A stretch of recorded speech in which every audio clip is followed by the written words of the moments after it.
Was the finale of Daredevil Born Again Season 1, Episode 9, known as Straight to Hell, the best finale in Daredevil history?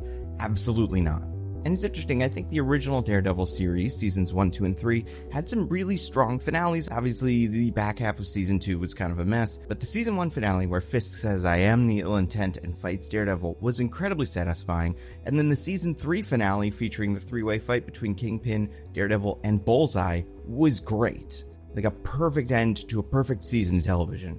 Now, I think Daredevil Born Again always had a hard time living up to that. Beyond the fact that A, it was rewritten a bunch, and B, it seems like what we got was half of a season, because this season was originally going to be 18 episodes and it was split into 2 seasons. So even though this was the finale, it's more of the midpoint. But beyond even that, just living up to the finales of Seasons 1 and 3 of Daredevil was a really hard task. And it wasn't something I expected Daredevil Born Again to do. That being said, I think as a finale for the season, it was okay. And I think this season overall was messy, but more or less good. But I think thinking of this as the season finale is the wrong way to think about it, because it is very clearly the midpoint of a larger season. They just can't call it that because this is the end of the season, and doing that thing where you split a season into 2. I think audiences have responded very negatively in the last couple of years to splitting up a season into like episode blocks. Invincible had a lot of trouble with this in Season 2. So I think you could have gotten away with saying Daredevil Born Again Season 1, Part 1, 2025, Season 1, Part 2, 2026. But I understand why they decided to just cut it here and then start fresh. And I do feel like Season 2 of Daredevil Born Again is going to feel very different because the creative team isn't going to be, overhauling other episodes and trying to work things in. It seems like it's going to be more of a complete thought than Born Again Season 1. Like, that being said, how was this as a finale? I think we had some big winners and some big losers. I would say the big winner of this finale is the Punisher. I think this version of Frank Castle, played by John Barenthal, is an incredibly successful version of this character. And honestly, I think if Daredevil Season 2 didn't exist and the Punisher was not cast, what they'd probably do now is just bring back Thomas Jane from that Punisher movie that is not very good, but he's a good Punisher. But I'm very glad that John Barenthal got to do something different that he feels a lot of ownership for. And I will say, I know people have different thoughts about which parts of Season 1 they liked more than others and all that. I do think they needed to make changes to the finale, specifically because if it didn't have the Punisher in it, I think it'd be missing a lot. But also, I think the doomsday scenario for this show is John Barenthal comes out and says, I was going to be in it, but they were doing things with my character that I didn't really like, so I'm not going to be in it anymore. That would have been, horrible. You would have lost so many of the fans. And I think what they set up for this season with the Punisher, everything with White Tiger and the task force and the cops wearing the Punisher symbol, that's a solid Punisher story. So I don't think it was shoehorned in here. I also think Punisher connects to the themes of this season, which are Daredevil dealing with his brutality after attempting to kill Bullseye in Episode 1, giving up the Daredevil mantle, then taking it back, having this conflict, having a character like Punisher come in and say, it's good that you tried to kill him, and here, let's kill these guys too. Having Frank redefine himself there makes sense. And then also having Punisher, the actual vigilante that this task force and these cops should be scared of because of how violent he is. Having the Punisher be called back into the field because of everything that happened with Hector Ayala makes complete sense. So while I'm sure people will say, they brought him back because he's popular, and that's fair, but I do think there's other characters you could have brought back that were also popular, but Punisher made a lot of sense here. The same way that Karen made a lot of sense here. And I really like Karen here too. It feels like Season 1 of Born Again tried to fill certain character voids with other characters. The most obvious one to me is the Buck Cashman-Wesley connection. Instead of Wesley, we have Buck Cashman, and he's the well-put-together facilitator for Wilson Fisk and his crime empire. But I don't think that works when it feels kind of transparent. And I don't think Heather was really a Karen Page stand-in either, and I think that's the problem. While the show did seem to attempt to fill some voids from the first couple seasons, redoing things that were successful in those seasons, it didn't really create a new Karen Page type character. Someone who Matt could lean on, someone who was generally supportive of Matt and his Daredeviling, somewhat romantic interest, although that's all over the place in the series. And honestly, just having a character show up and say, being Daredevil is good. It is good that you do this. And yeah, the Punisher said that, but he's the Punisher. We don't listen to him as the audience. We like to see him do what he's doing, but we also don't see him as a moral center for the show. Karen, on the other hand, I think does fill that role. And finally having a character being like, it's good that you're being Daredevil, go do that. We've had a whole season of characters just telling Matt not to be Daredevil, and that does get frustrating after a certain point. So I think the Punisher, played by John Barenthal, and Karen Page, played by Deborah Ann Woll, were easily the two standouts here, the two biggest winners of the finale. I would say perhaps the biggest loser of the finale for me, or one of the biggest losers of the finale, is the Grand Fisk conspiracy. Because this season did not feel incredibly connected, but everything was supposed to be connected. Like, the robbery in episode 5 was connected to some of the crime that was going on in other episodes.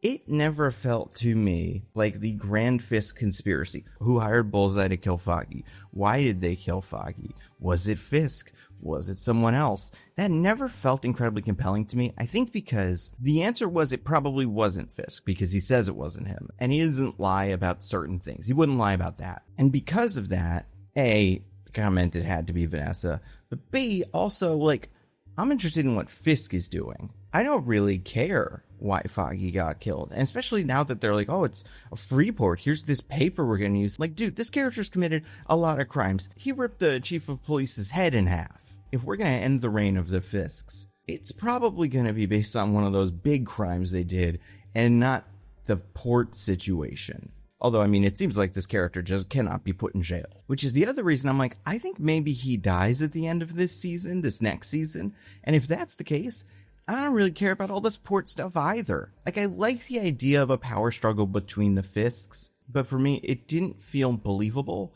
that that could end any other way than where it ended. I didn't think there was a world where Fisk turned on Vanessa or Vanessa turned on Fisk. And for that reason, I don't know, none of it felt interesting. I do think the other thing that you could say is maybe a loser for the season 1 finale is finality generally. Arcs closing up. It seems like there's certain arcs that either just we did not get a satisfying finale for because they're going to be expanded upon in next season, or like they didn't exist. I think the Heather plotline feels like a somewhat unsatisfying finale just because I still don't fully understand what this character's deal is, especially now that she is Wilson Fisk's, head of psychology. Like, I don't really know what this character believes, and I know her relationship with Matt is a mess because that's Matt. That makes sense, of course. But I guess the fact that Wilson Fisk brings her into his organization should give me a sense for what that's going to be like, and I just genuinely don't know. Also, she seems really bad at profiling superheroes and supervillains, considering she's so close to so many of them and doesn't know it until they tell her. And I understand that a lot of her actions, especially in the last half of the season, are motivated by trauma related to the Muse event, for sure. But I guess what I'm not convinced about is that in the long term, she's gonna really matter and prove like a valuable ally to Fisk, outside of the fact that Fisk could threaten to kill her if Matt's getting too close or something like that. But I don't know. I guess if this character seemed like she had it all together and she really was able to manipulate people, and you'd be like, oh no, now she's working for Fisk. Or if she had a really solid argument against vigilantes, against the psychology of vigilantes, you'd also be like, oh, it's gonna be really bad to have her working for Fisk. But now I'm like, I don't really think she's gonna do much good for Fisk one way or the other. I don't know. The Muse plotline also felt like it wrapped up a little too quickly, but I don't care too much. It's this weird thing where like a show like this either has a villain of the week or a villain of the series. And Muse was kind of a villain of an arc of the series, more than the week, but less than the whole thing. And I think overall Muse added to the season. He gave Fisk a reason to ramp up all of his authoritarian task force stuff. But I guess looking back, it is easy to forget that Muse even happened after episode 9. That's not usually an amazing sign. But then I would say the other biggest win for the finale, besides Frank Castle and Karen Page, is the idea of these comics being timely. Which is very funny because originally Marvel Comics was called Timely Comics. Now obviously, a show where the bad guy who keeps going to jail and getting out of jail and like keeps getting in trouble and then not getting in trouble, who is I believe land developer, although honestly at this point I have no idea what Fisk's job is or was besides kingpin of crime. But a show where that guy who keeps breaking the law and getting away with it ascends to the highest level of government within the sphere he inhabits. Obviously, a show about that would have some connections to our current president, and you'd figure there'd be some crossover between things that the writers a while ago thought Fisk would do, and things that the writers a while ago thought Trump would do. So it'd be like, oh, having Trump do a thing, and then, oh, that's something Fisk would actually do. Let's bring those two things together. Some of that's obvious. But other stuff, it's like, you could convince me that they filmed the rant where Fisk says, no more due process a week ago, because of how much due process is in the news. Like, that feels like one of those ripped from the headlines sort of things. But it's not. It just happened that the week where everybody started caring about due process in America because of all the people that are getting disappeared to an evil mega prison in El Salvador, the week everybody was talking about due process, the character on the TV show was talking about due process and martial law and a curfew, encouraging his police officers to be extra lethal. You have the scene where the guy's looting, and then they shoot him, and they're like, wait, you just shot him? And he's like, yeah, but he was a masked vigilante. Feels very similar to some justifications for shipping people to an El Salvadorian evil super jail, and then after the fact going, oh, he was a bad guy. And I like when sci-fi and fantasy shows do this well. I loved how Andor was both entertaining and gave us all a really good way to understand a lot of the things that are currently happening. The show trial that lands Andor in the prison, where he has no due process, was one of the first things that I thought of when this came up in the news again. Is it good that the first thought when I'm watching democracy crumble or whatever is this reminds me of the Star Wars show? Probably not, but I watch a lot of movies and TV shows about authoritarianism. I think there's something to the idea of taking those themes and putting them into a sci-fi or fantasy world that makes them way easier to understand. You know, like, I don't think everybody should be getting all of their political information from Andor and Daredevil, but I do think there is something valuable about shows like that, attempting to introduce those themes. And I do think there was something kind of interesting about how on the nose so much of the finale of season 1 of Born Again felt. Does that make it a better finale? Not necessarily, but it makes it interesting. I'm sure some people will say, oh, you gotta keep politics out of this. I don't know, he's the mayor of the city. And also I'm sure some people will say it feels a little obvious, and that's fair. But I do think they've worked up to this point with Fisk, so this feels completely natural. So those are the big wins and losses. I think as a finale this was messy, but that doesn't mean it was bad. And understanding more about the production, I liked a lot more of this finale than I did not like. Yes, I wish it could be more cohesive. I'm sure people will say, oh, that's the Marvel machine. They come in and they ruin a good show. But I just don't think that's true. I feel like they have done plenty of very good seasons of television. Agatha has a great finale. It has 2 great episodes that tie up everything, I think, perfectly. Both seasons of Loki. Great finales. I think Marvel got in some trouble with WandaVision and then Falcon and the Winter Soldier both having kind of weak finales, especially compared to some of the stronger moments of those shows. It created a narrative that I don't think Moon Knight or Miss Marvel helped to fight against. The Marvel shows are fun, they have fun pilots, they have fun setups, but by the finale things start falling apart. Maybe it's because of meddling, who knows. And A, I think that's way oversimplifying how a television show like any of these gets made. But also B, like, I think it's very selective, because so many of these shows that Marvel's produced have actually had satisfying finales, satisfying seasons. Your Friendly Neighborhood Spider-Man had 2 incredibly successful finales. They were both sort of, like, they were pretty much one finale, but that was great. So I guess what I mean when I make this point is that I don't think this bodes poorly for season 2 of Born Again. If anything, I think season 2 of Born Again is going to be quite strong because of how many difficult constraints season 1 of Born Again had to deal with. They had to set up all these new things, add older characters, contextualize all of this in the big Marvel Cinematic Universe, and then halfway through shifting production. Like, I think 2 is going to be a way more complete story, and I'm excited for that. And here's my other notes, little thoughts for episode 9. Poor Bullseye. Did not expect to come out of this feeling bad for Bullseye, but Vanessa takes advantage of him in a situation where, like, he's not doing great, but he's also not murdering everybody, and brings him back into this. I don't know what we're doing with this. Are we building him up to be a sympathetic figure? I'm not sure. I like that almost everyone seems to know Matt is Daredevil at this point. Everybody on Team Daredevil, Cherry, Josie. Not sure about Kristen McDuffie. I think she probably does because she's not stupid. And then all of Fisk's guys seem to know. Cashman, I assume Heather by this point knows. And I wonder if we're going to do next season with just like, yeah, Matt Murdock as Daredevil. And that's something everybody knows. I think that could be cool. I like the idea of Nightgown Man. I just love Punisher. Punisher's so fun. I love how sassy he is. Constantly complaining about stuff like not having a good cup of coffee. I also love how just every time he fights, no matter what he's doing, he has the same weird grunty scream.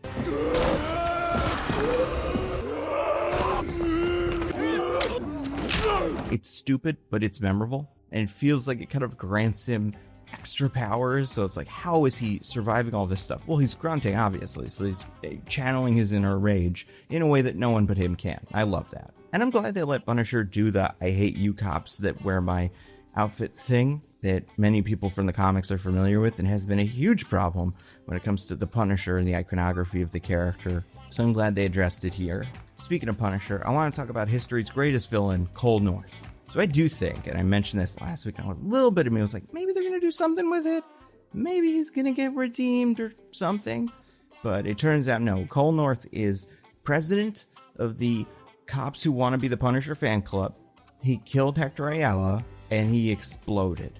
And I only think that's kind of insane, because this character in the comics is the exact opposite of that. He doesn't idolize the Punisher. He is a cop who is completely obsessed with the law, to a point where it becomes difficult, because so many of the police in New York, and especially Marvel Comics New York, are corrupt. So he has this crisis of confidence. Oh, vigilantes are the bad guys. No, they're maybe not the bad guys, but they are also still breaking the law. A very complicated character that, for whatever reason, has been sanded down into the worst cop, besides that one cop who is the worst one, but the second worst cop. I don't want to say it's a mistake, because I don't think it really matters in the long term, and obviously the show and the comics are different, but at this point, just call him something else.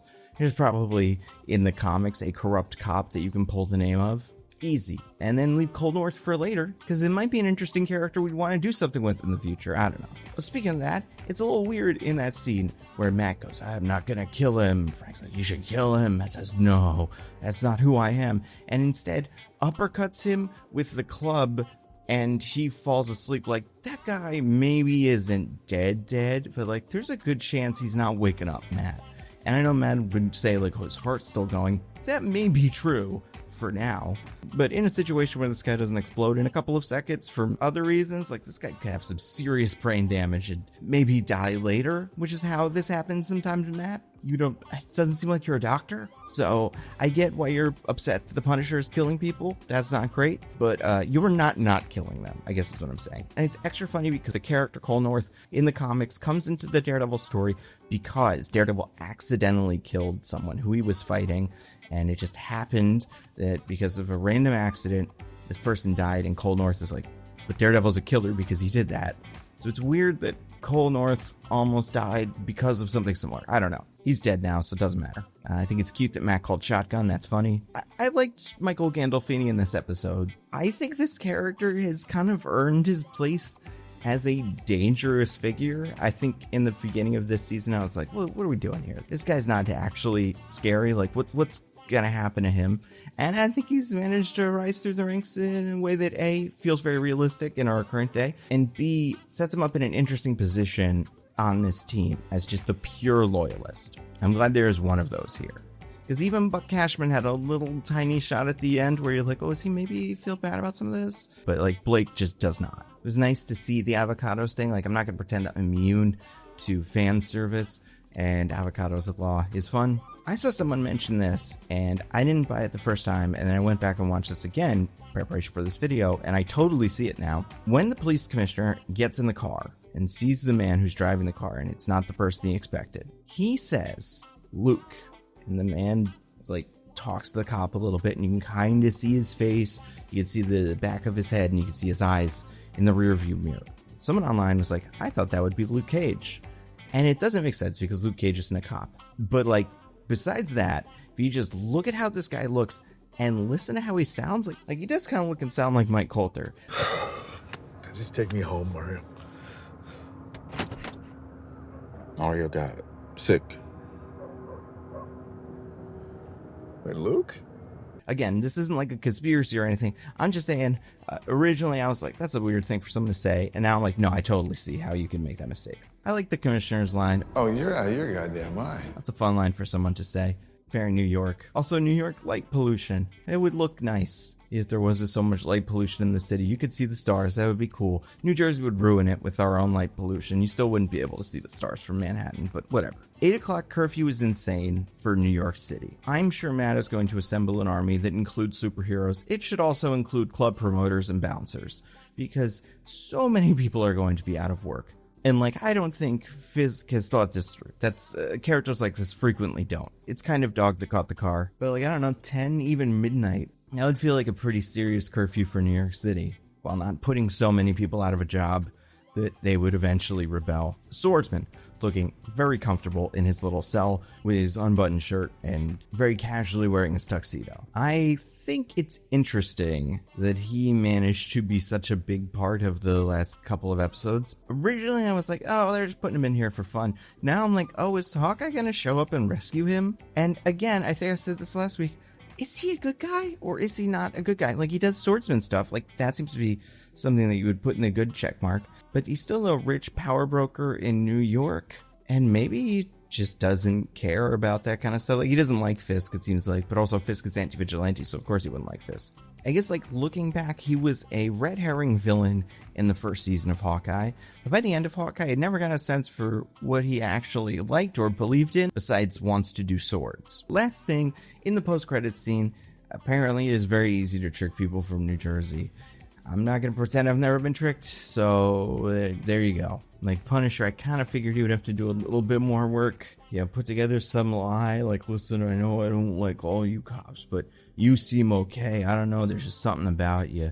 But just going like, oh, you're from Jersey, yeah, you got a good name. Hey, you want to put your hand real close to me so that I can do whatever? I shake your hand, that's what I do. Crazy how much these people love the Punisher in universe and don't like or care about Daredevil. Like, the only one of these guys that we have a sense for the public opinion of is we know the cops like Punisher, because that's true in the real world. But like, do the cops not like Daredevil? Is he not popular? The White Tigers seem to be kind of popular. And again, there's good people, like they're saying in the end, the city without fear, all that.